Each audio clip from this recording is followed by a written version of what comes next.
우리 하나님께 영광 수를 드리겠습니다. 다 같이 5월의 말씀 시편 121편 1절에서 2절까지 말씀 우리 함께 암송하도록 하겠습니다. 시작. 내가 산을 향하여 눈을 들리라. 나의 도움이 어디서 올까? 나의 도움은 천지를 지으신 여호와께서로다. 시편 121편 1절에서 2절 말씀. 아멘. 네, 오늘은 원수를 갚아주시는 하나님이라는 제목으로 함께 말씀을 나눠보고자 합니다. 여성들이 남성들과 이야기할 때 가장 재미없어하는 이야기 베스트 3가지가 있습니다. 첫 번째가 무엇인지 아십니까? 네, 군대 이야기입니다. 네, 너무 잘 아시네요. 두 번째는 무슨 이야기인지 아십니까? 네, 축구 이야기입니다. 네, 세 번째는 뭔지 아십니까? 네, 군대 가서 축구한 이야기라고 하죠. 네, 김동진 사님 너무 잘 아시는데. 네. 제가 아는 목사님이 설교를 하실 때 대부분 이 예배 때에 여 집사님과 권사님들이 앉아 있기 때문에 이 설교의 예화로서 군대 이야기를 하면 잘해봐야 본전이다, 그렇게 이야기를 하는 경우를 들었습니다. 그렇게 하지 말라고 하셨는데 저는 또 청개구리처럼 군대 얘기를 조금 해보려고 합니다.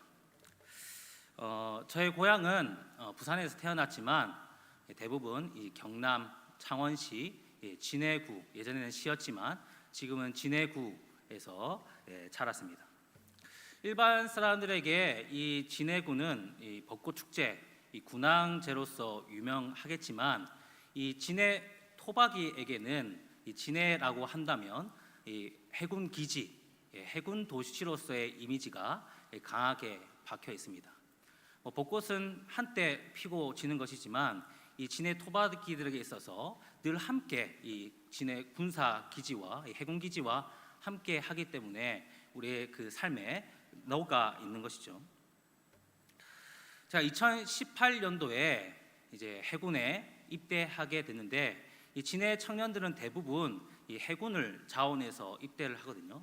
저도 그것과 마찬가지로 해군에 2018년도에 입대를 하게 되어서 이 보수병이라는 군함을 고치는 이 보수병이라는 이 보직을 받아서 군생활을 하기 시작했습니다.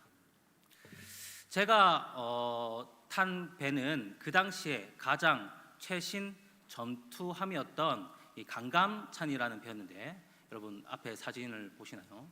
네. 이 강감찬은 구축함입니다. 구축함은 어떤 함정이냐면 여러분 해군하면 제일 큰 배에 무엇을 좀 떠올리십니까? 네, 항공모함을 떠올리시죠. 네, 항공모함을 중심으로 옆에 이 항공모함을 지키는 배들이 따라 붙는데 그게 바로 이 구축함입니다.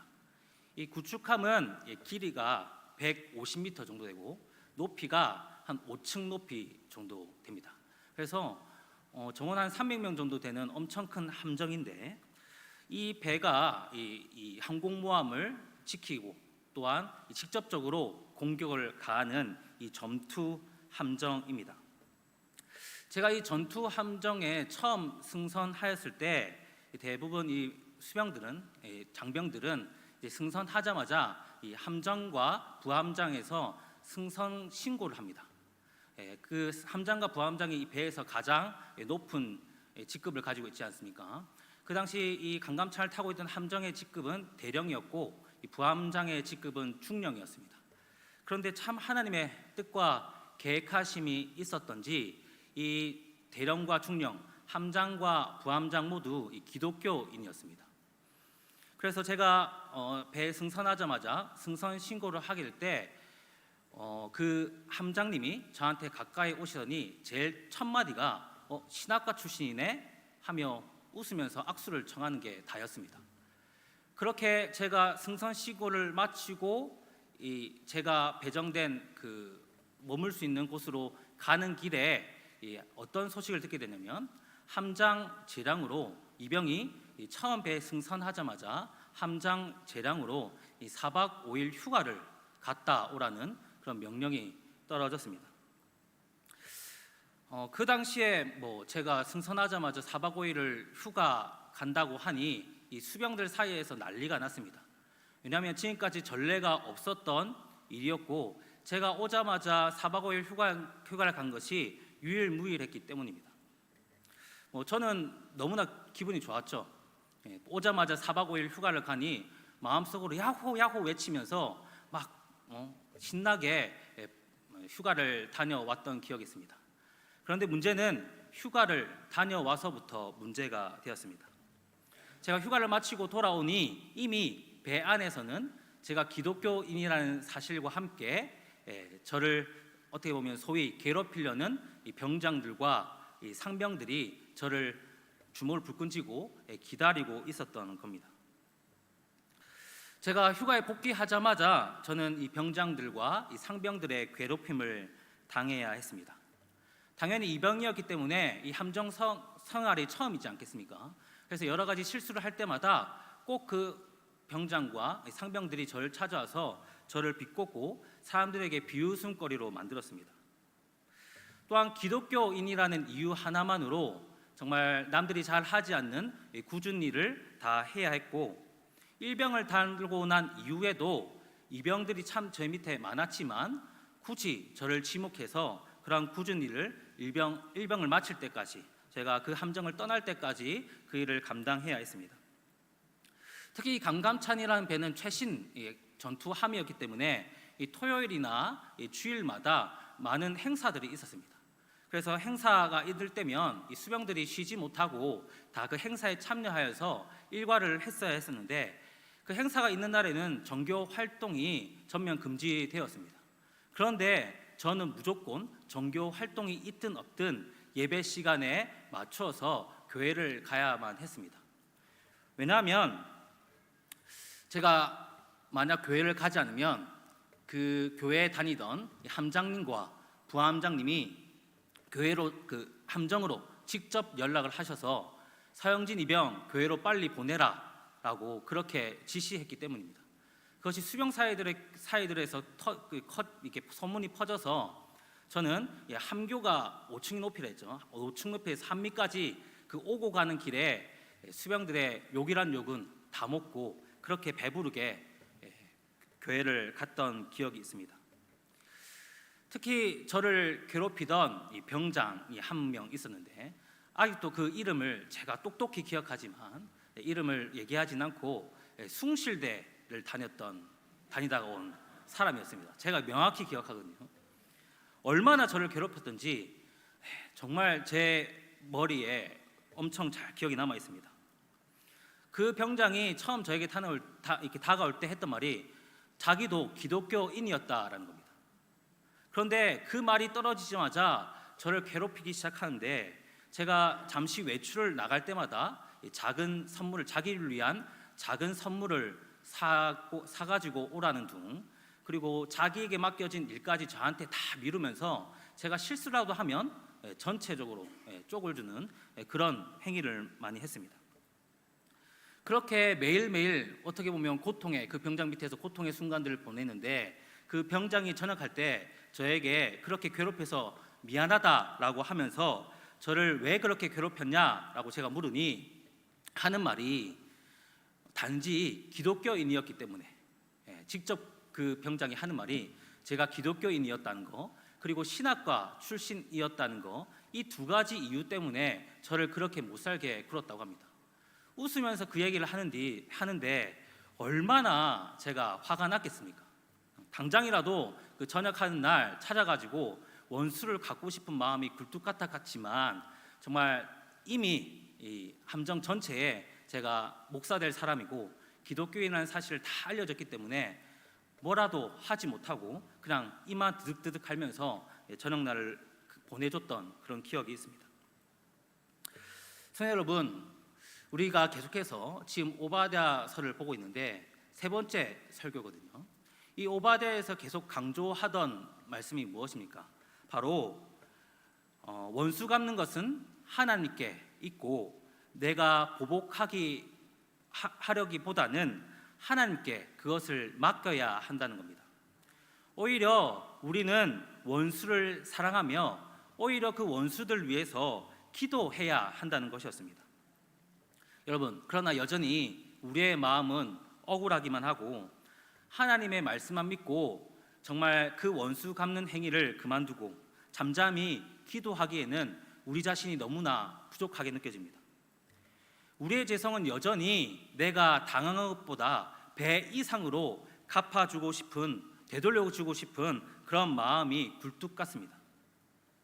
그런데 여러분, 하나님께서 이러한 원수를 대신 갚아주신다고 하셨는데 누군가에게 무엇인가를 맡긴다고 한다면 우리는 무작정 맡길 수 없지 않습니까?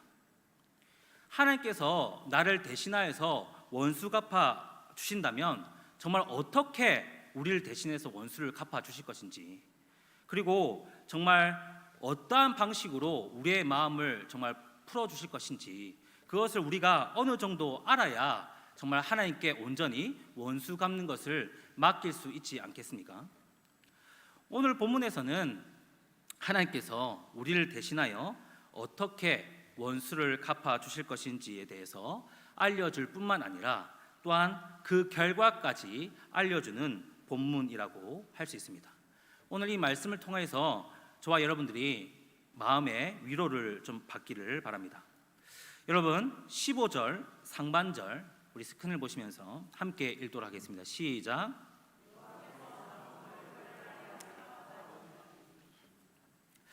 여러분, 여기서 만국은 어떤 나라들을 가리키겠습니까? 바로 이 이스라엘을 괴롭혔던 나라. 특징적으로 얘기하면 이 오바댜에서 얘기하는 이 에돔, 그리고 그뿐만 아니라 이스라엘 백성들에게 원수되었던 이 바벨론과 같은 이런 이방 나라들을 말하고 있는 것이라고 할 수 있습니다. 정리하자면 이 15절의 상반절은 하나님께서 이 이스라엘의 원수들을 심판할 날이, 그 원수를 갚아줄 날이 이제는 가까웠다, 그렇게 이야기하고 있는 겁니다.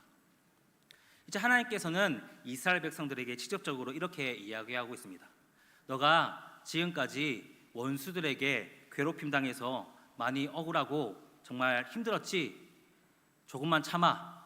이제 내가 곧 너희들 위해 그 원수를 갚아줄게 라고 말씀하고 계신 것과 같습니다.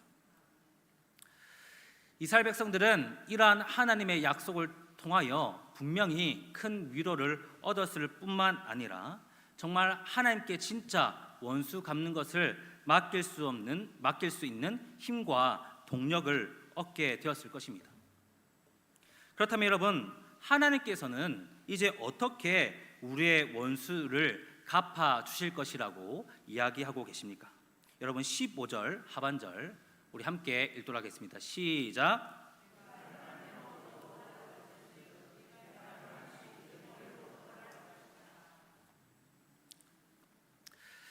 여러분, 이 15절의 하반절은 정말 통쾌한 복수라고 할 수 있습니다.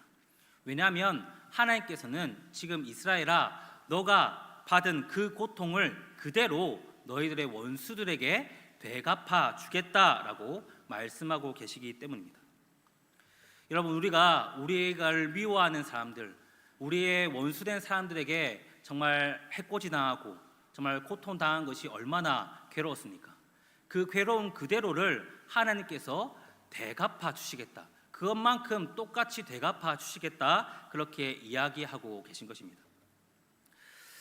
여러분들은 평소에 진짜 원수를 한번 갚아 보셨습니까? 네. 정말 복수하기 위해서 그것을 마음먹고 한번 실행해 보셨습니까? 복수하고 싶은 것들, 정말 복수하고 싶다는 그러한 상상을 우리가 참 많이 하긴 하지만 이 복수를 진짜 행동으로 옮기기 위해서는 그 과정도 사실 참 쉬운 일이 아닙니다. 복수를 하기 위해서는 그만큼의 시간과 물질과 여러 가지 자원들이 필요합니다. 그냥 복수하고 싶다고 해서 마음대로 복수가 되는 것이 아니지 않겠습니까? 내가 누군가에게 해코지를 당했다라고 한다면 그것만큼 돌려주기 위해서는, 그 사람을 해코지하기 위해서는 그들의 말에 집중해야 되지. 듣고 싶지 않아도 집중해야 되지. 이 사람을 어떻게 비집고 쪽팔리게 만들 것인지 또 고민해야 되지. 그 사람들에게 오히려 많은 시간과 물질과 자원들을 투자해야만 우리는 원수를 갚을 수 있습니다. 여러분, 일반적인 소송을 봐도 정말 억울해서 소송을 건다고 하더라도 그 건 사람이 개인적인 시간과 물질과 이런 것들을 확보하지 못하면 이 소송도 제대로 하지 못하는 게 현실입니다. 원수를 갚아야겠다라는 마음을 먹고 그것을 실행에 옮긴다고 하더라도 현실적으로 정말 원수 갚는 행위는 결코 쉬운 일이 아닌 것입니다. 그런데 여러분, 오늘 하나님께서는 그렇게 어려운 일을 하나님께서 대신 해주시겠다라고 말씀하고 계십니다. 그것도 원수들이 너에게 한 그대로를 대갚아 주겠다, 그것을 내가 대신 해주겠다, 그렇게 말씀하고 계신 것입니다. 마치 하나님이 나의 개인적인 변호사가 되어서 공짜로 이 일을 대신 해주겠다라고, 대신 실행해주겠다라고 그렇게 말씀하고 계신 것이죠. 여러분, 내가 힘들고 어려울 때 정말 내 일을 자신의 일처럼 도와주는 한 사람이 있다면 정말 얼마나 든든한지 모릅니다. 아마도 그 사람은 내 평생에 있어서 정말 친구가 되어줄 것입니다. 그런데 지금 내가 어려움을 당할 때 정말 자신의 일처럼 챙겨주시는, 정말 날 대신하여 나의 일처럼 그 일을 행하시는 분이 계시는데 그분이 바로 하나님이 되신다라는 겁니다. 나의 어려움을 처리해주는 개인적인 그런 변호사가 만약 하나님이라면 여러분, 그 하나님은 오히려 나보다 나의 억울함을 더 잘 풀어주실 하나님이 아니시겠습니까? 우리는 그 존재 자체만으로도 큰 위로와 평안을 얻을 수 있을 것입니다. 우리는 이제 하나님께서 이제 때가 되어 원수를 갚을 날이 이제 되었다라고 하는 그 밥상 차림에 우리는 숟가락만 올리면 되는 것입니다. 여러분, 그리고 18절 말씀 우리 다 함께 읽도록 하겠습니다. 시작.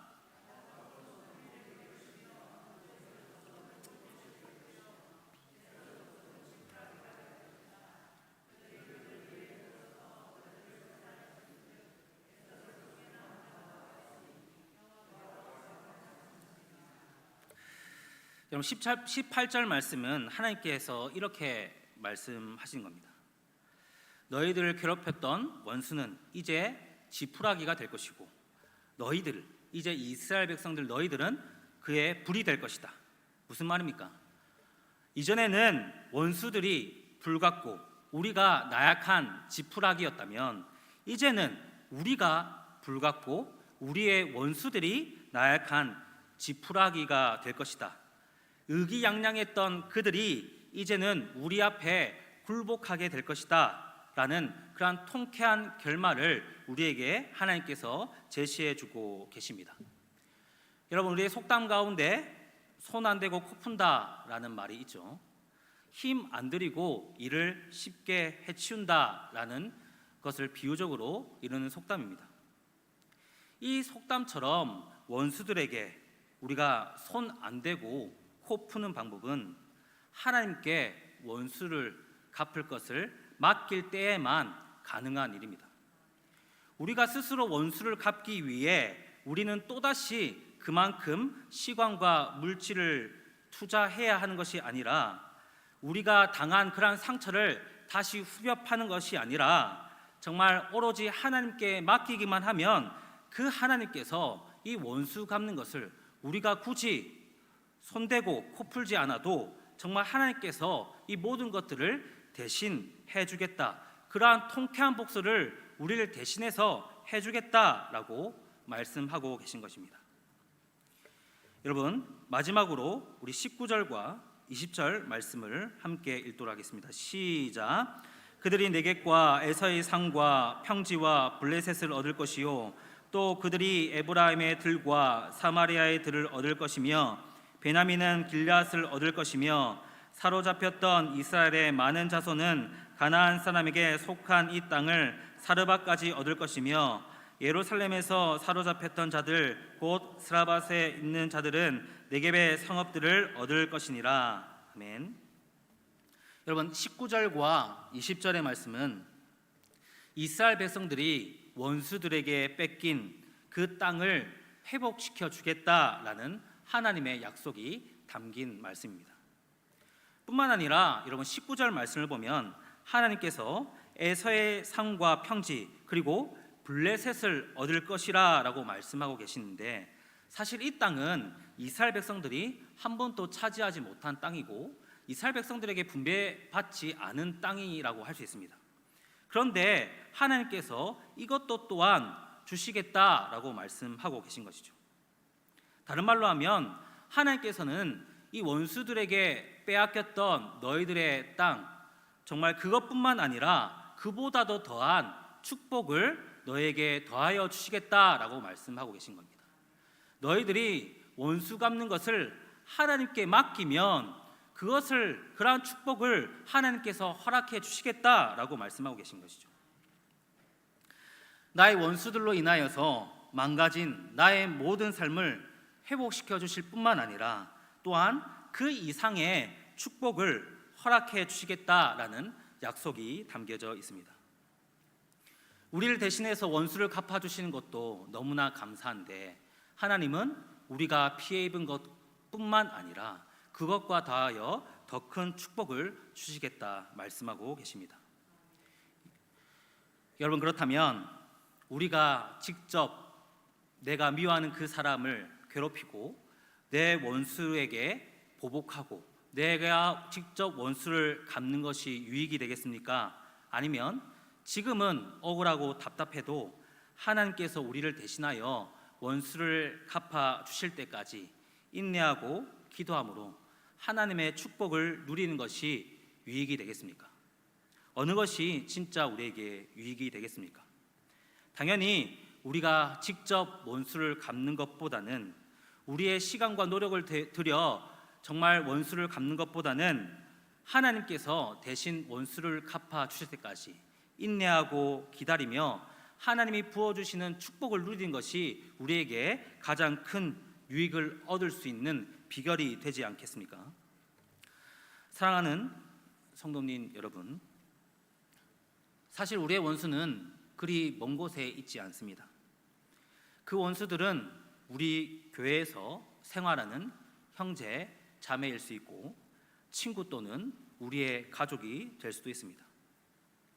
그 원수가 누가 되었든지 간에 우리는 그들을 미워하고 복수하고 싶은 마음이 들지만, 우리는 그리스도인으로서 하나님의 영광을 위해서라도 우리에게 예수님께서 보여주신 그 사랑 때문이라도 정말 우리는 오래 참고 인내해야 합니다. 그러나 우리의 인내는 아무런 상급이 없는 인내가 아닙니다.